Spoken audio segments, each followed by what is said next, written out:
আমি শুরু করব সুখের সন্ধান দিয়ে।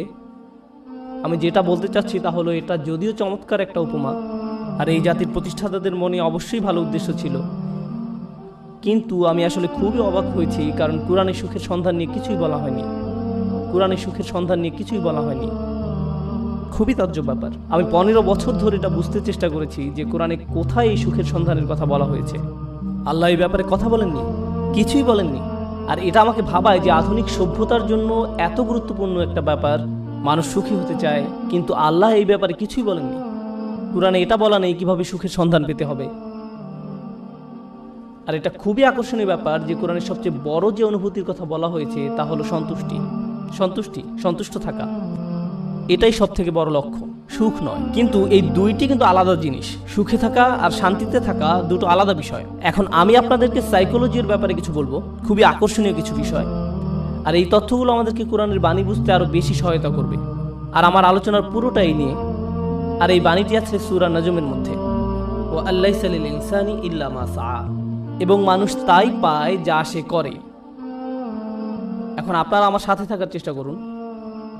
সর্বপ্রথম আর সবচেয়ে ছোট যা মানুষ সন্ধান করে, বিশেষ করে তরুণ প্রজন্ম যা চায়, আমি জানি শ্রোতাদের মধ্যে মনে মনে তরুণ লোক আছেন, কিন্তু আমি এখানে যারা বয়সে তরুণ তাদের বলছি।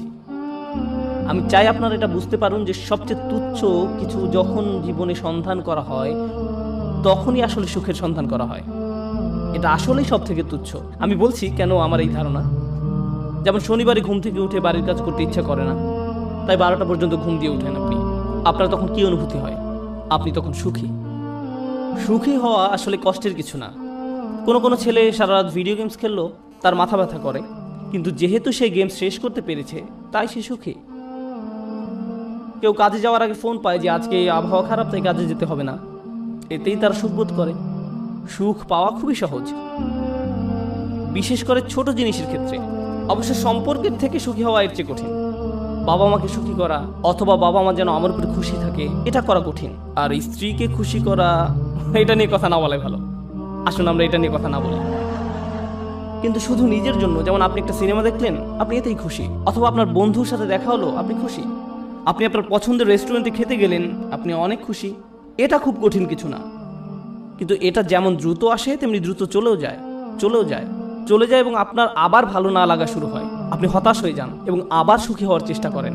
এটা অনেকটাই মাদকাসক্তির মতো, কারণ এটা আপনার সাথে সর্বদা থাকে না। আর এটাই হলো সবচেয়ে নিম্ন স্তরের সন্ধান।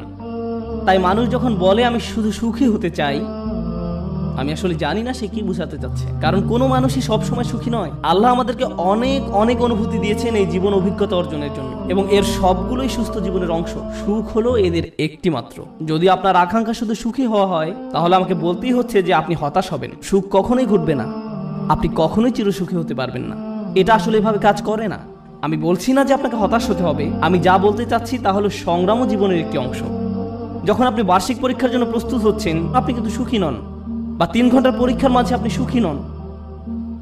যারা ব্যায়াম করেন তারা তাতে সুখ পান না।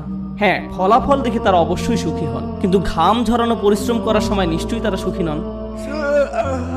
নিজের চেহারা দেখলেই বুঝতে পারবেন, ঠিক যেন সিলভেস্টার ট্যালনের মতো। যাই হোক, তাহলে সবচেয়ে নিম্ন স্তরের আকাঙ্ক্ষা কি? সুখ। আসুন এবার পরের ধাপ দেখি। পরের ধাপ মানে এটা অর্জন করতে আরো চেষ্টা করতে হয়। আর আমার বর্ণনায় আমি যতই উপরের ধাপে যাব, সেটা অর্জনের জন্য ততই কষ্ট করতে হবে। তো এর পরের ধাপ হলো কুল দেখানোর আকাঙ্ক্ষা। এটা সুখের আকাঙ্ক্ষা নয়, আকাঙ্ক্ষা হলো কুল হওয়ার। কুল হওয়া মানে হলো কেউ আমাকে নিয়ে ঠাট্টা করবে না, আমি বাকি সবার মতোই হব।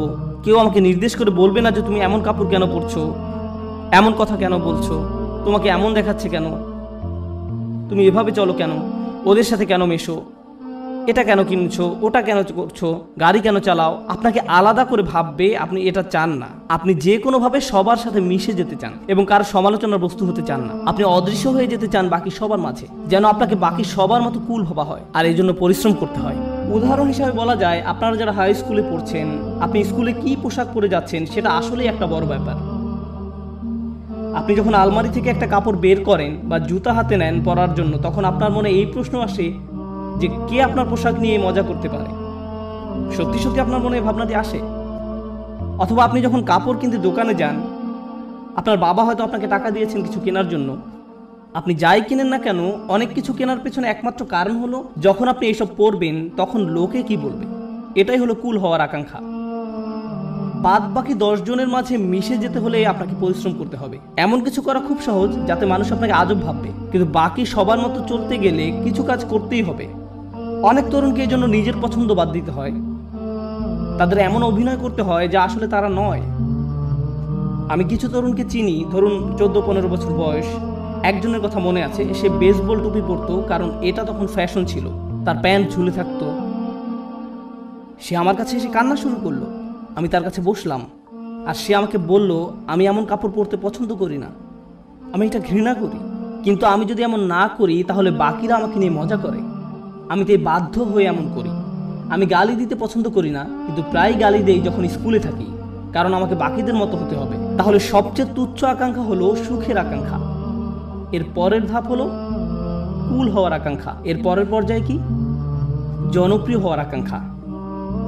আমি সবার মাঝে মিশে যেতে চাই না, আমি সবচেয়ে জনপ্রিয় হতে চাই।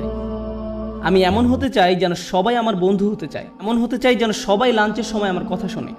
আমি এমন হতে চাই যেন কেউ আমাকে নিয়ে মজা করার আগেই যেন আমি তাদেরকে নিয়ে মজা করতে পারি।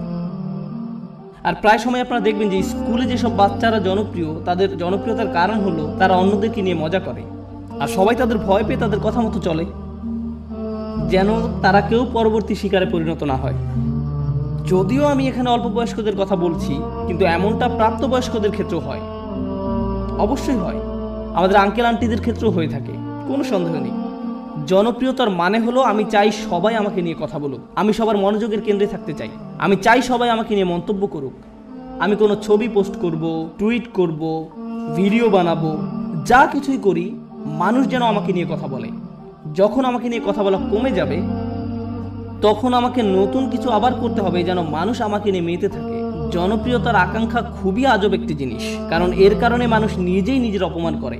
যেমন মিউজিক ইন্ডাস্ট্রিতে যখন এমন হয় কোনো শিল্পীর গান খুব হিট করলো, সবাই সেই গান ডাউনলোড করলো, তারপর যখন তার জনপ্রিয়তা কমে গেল তখন তাকে নিজেকে অপমানিত করতে হবে, নোংরা ভিডিও বানাতে হবে বা কোনো কাহিনী তৈরি করা যেন পত্রিকাগুলো তাকে নিয়ে মেতে থাকে। অন্তত সেখানে জনপ্রিয়তা থাকবে, কারণ তারা নিজের গুণের কারণে আর জনপ্রিয়তা পাচ্ছে না, তাদের পরের গানগুলো বা ভিডিওগুলো আগের মতো বিক্রি হচ্ছে না। এটাই হলো জনপ্রিয়তার আকাঙ্ক্ষা। জনপ্রিয় হওয়ার জন্য পরিশ্রম করতে হয়, টাকা পয়সা খরচ করতে হয়, সময় দিতে হয়, নিজের ভাবমূর্তির জন্য কাজ করতে হয়, আর ভাবমূর্তি রক্ষা করাই তখন সবচেয়ে গুরুত্বপূর্ণ হয়ে যায়। সমাজে অবস্থান ধরে রাখাই তখন মুখ্য হয়ে দাঁড়ায়। এটা হলো পরের পর্যায়, কিন্তু এর উপরে আরও ধাপ আছে। এরপর এর উপরে রয়েছে আর এক ধরনের প্রচেষ্টা, সেটা হলো সম্মানের পেছনে ছুটে চলা। কলেজের ছাত্রদের কাছে এটা বেশি গুরুত্বপূর্ণ প্রাথমিক বা হাই স্কুলের ছাত্রদের চেয়ে। এইমাত্র আমি কি বললাম? সবার নিচে সুখ, তারপরে কি? কুল, সামাজিকতা, তারপর জনপ্রিয়তা। সম্মান মানে হলো আপনি আপনার নিজের সাথে এমন কিছু যুক্ত করতে চান যেটা অনেক মূল্যবান।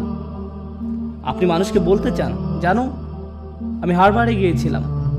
আপনি তাদের বলেন না যে আপনি সেখানে সাপ্তাহিক ছুটি কাটাতে গিয়েছিলেন, আপনার বন্ধুর সাথে দেখা করতে গিয়েছিলেন,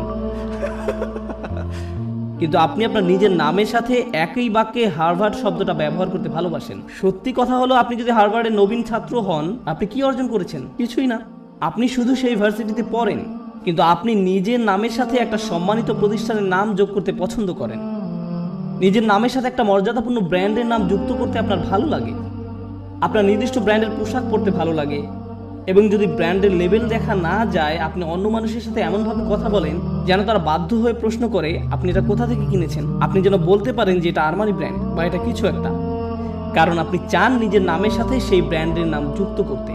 নতুন কোনো ব্র্যান্ডের গাড়ি বাজারে আসলে কোন গাড়ি আপনি চালাচ্ছেন, কোন ধরনের পোশাক আপনি পরছেন, কোন ধরনের মানুষের সাথে আপনি মিশছেন। সেলফি এজন্য তোলে না যেন আপনি তাদের মনে রাখতে পারেন, আপনি এজন্য সেলফি তোলেন যেন ছবিটা পোস্ট করতে পারেন, যেন অন্য মানুষ আপনাকে বেশি গুরুত্বপূর্ণ ভাবে, কারণ আপনি সেই বিশেষ ব্যক্তির পাশে দাঁড়িয়ে আছেন। এটা সম্মানের একটা ব্যাপার হয়ে দাঁড়ায়। ছবি তোলা যদি শুধু আপনার জন্য হয় দারুণ ব্যাপার, কিন্তু এটা আসলে অন্য মানুষদের জানানো যে আপনি কতটা অসাম অন্যদের সাথে মিলে।